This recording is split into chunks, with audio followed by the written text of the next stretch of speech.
All right, so last time we were introduced to delta G, or Gibbs free energy. Now tell me, what is delta G about? Well, I'm kind of distracted. Why is this all yellow all of a sudden? Oh, that's a good question. And I can't remember. But every time I go back and try to make it pink like the other files, I remember, and then I turn it back to yellow. So I'm not going to go back and double check. Okay. Well, let's see. Delta G is a measurement of spontaneity. That's right. It's a chemist's tool for identifying how a reaction is spontaneous. If the reaction is spontaneous, then what kind of value will delta G be? You mean negative? That's right. And if delta H is negative, then that helps delta G be negative. And if delta S is what? Negative or positive? Which one helps delta G be negative? Well, you got the negative sign already there, so it must be delta S positive. That's right. All right. So delta G naught, delta G H naught, and delta S naught. Remember what those naughts mean? Standard state conditions. That's right. Standard states conditions. Delta H or G is highly dependent on temperature, as we know, because there's a temperature component here in the delta S. So we can calculate it using delta G of formation data only when all the delta G of formation data is provided at the same temperature, which is usually going to be our room temperature of 298 Kelvin. All right, so again, note that delta G naught implies standard conditions. If the concentration and pressures vary, then we're going to need to correct for those conditions and calculate the actual delta G. All right, so we can calculate delta G naught the way that we calculated delta H, right, or delta S, by taking the delta G of formation values. So that's a possibility. If we have delta G of formation values, we can look at delta G of formation for this compound minus delta G of formation of this compound, and add those together and subtract the delta G of formation for calcium carbonate here. All right, and that would give us the delta G at 298. But if we wanted to do it at 500 Kelvin, all right, we would have to do something different. We would have to identify the delta H of formation, look at the delta S for our chemical reaction, and we talked about how to do that. Same thing, products minus reactants. Put it into our chemical reaction for delta G naught, right? Delta H minus T delta S, right? Now, just a little indicator here. We see what? What do we see here that's different between these two? Oh, kilojoules, because delta S is in units of joules.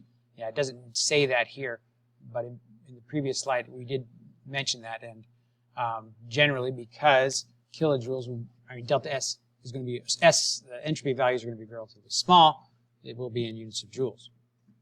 Okay, so delta G at 298, it can be identified this way, right? Which should match our delta G of formation if we were to take products minus reactants, and you can do that as a fun side activity.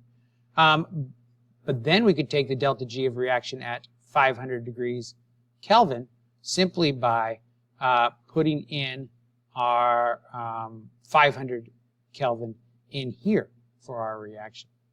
Okay? So let's write that down for a little bit of clarity. Delta G equals delta H minus T delta S. We identified the delta G naught. We showed that there's two ways to do that. Products minus reactions given delta G of formation, or by calculating delta H from delta H of formation and delta S from S values, from tabulated S values.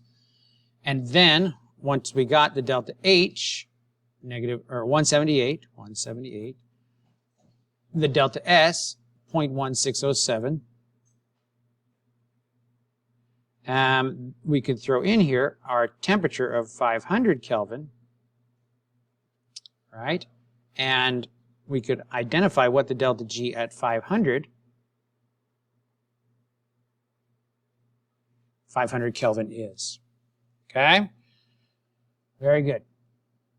And that's where we get our 97.7. So, for reversible reactions, our delta G is going to equal 0, right? A process is defined as thermodynamically reversible if it can be reversed, and if it's always very close to equilibrium, the changes in quantities are very small. So for reversible reactions, delta G represents the maximum work input. All right, so in other words, delta G will equal 0 if your reaction is at equilibrium. Okay? Now if we put a 0 in there, that means that 0 equals delta H minus T delta S, or in other words, you can rearrange that, T equals delta H over delta S for all equilibrium processes. And this includes phase changes, right? So we can do an interesting calculation where we can identify an expected melting point for a compound. So for example, if we have thermodynamic parameters for a compound like copper, I can identify what the delta H is for copper and what the delta S is for copper.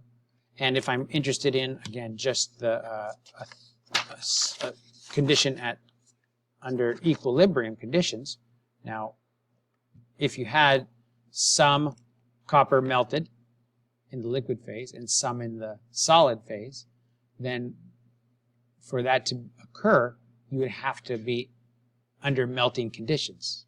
Does that make sense? Yeah, I guess. If you have some solid and some liquid, then the thing must be melting, right? That's right. You can kind of think of it as a piece of ice. This is supposed to be copper, right? Metallic copper. You have some liquid copper and some metallic copper. And the chemical formula, delta G equals delta H minus T delta S, can be, if this is 0, you can rewrite it so that, again, delta H minus T delta S, and then you can say T equals delta H over delta S. And so if I can identify what the delta H is and what the delta S is, I can get that ratio, and that ratio will give me the temperature at when this process, the process that we're thinking of here is copper solid going to in equilibrium with copper liquid. So very interesting thing. You know, we're not going to have any questions for you on quizzes and this sort of thing, but it's very interesting what you can do. I'm not going to have any quizzes where you have to rearrange this and think about that like that. But there are a lot of different things that you can do with just tabulated thermodynamic values. Okay, so let's give this one a shot. Giving the following information, what is the change in standard free energy for the reaction at 500 Kelvin? All right, so didn't we do the delta H for this reaction before? Yeah, I think so. Should we look back and see what it is? Okay. Okay, so here was the problem here, right, where we were asked what the enthalpy of this reaction is.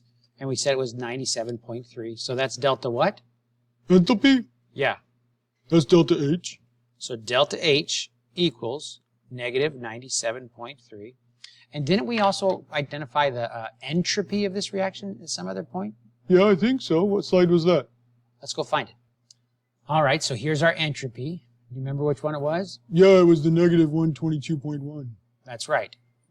Delta S here was our negative 122.1. There we go. Negative 122.1, and see there that that's in this, I should have said is in kilojoules, but this is in joules per mole Kelvin, right? So, you know, that 500 degrees Kelvin wasn't taken into account here, because we were just looking for the delta S here. So now we have, from our memory, delta H and delta S for this reaction. So let's go back to our slide. And now we want to find the energy, the free energy, right, delta G for this reaction, and at 500 Kelvin. Okay? So our relationship is the free energy is related to what? Delta H and delta S. So it's delta H minus T delta S. Very good. Delta H minus T delta S. Delta H, negative 97.3. Is that negative sign favorable for delta G, for a delta H negative value like that? Yeah, that's favorable. And then the delta S is a negative. Now I'm going to have to divide that by 1,000 if I'm going to, this is in kilojoules here, right? So I'm going to have to say 0.012, oops, too many zeros. 0.1221, and now that can be in kilojoules per mole Kelvin. This is a negative sign, that's my delta S. This has to be multiplied by our temperature, which is going to be 500 Kelvin. All right, so delta, I'll just do this portion first, right? So 500 times a negative 0.0 or 0.1221.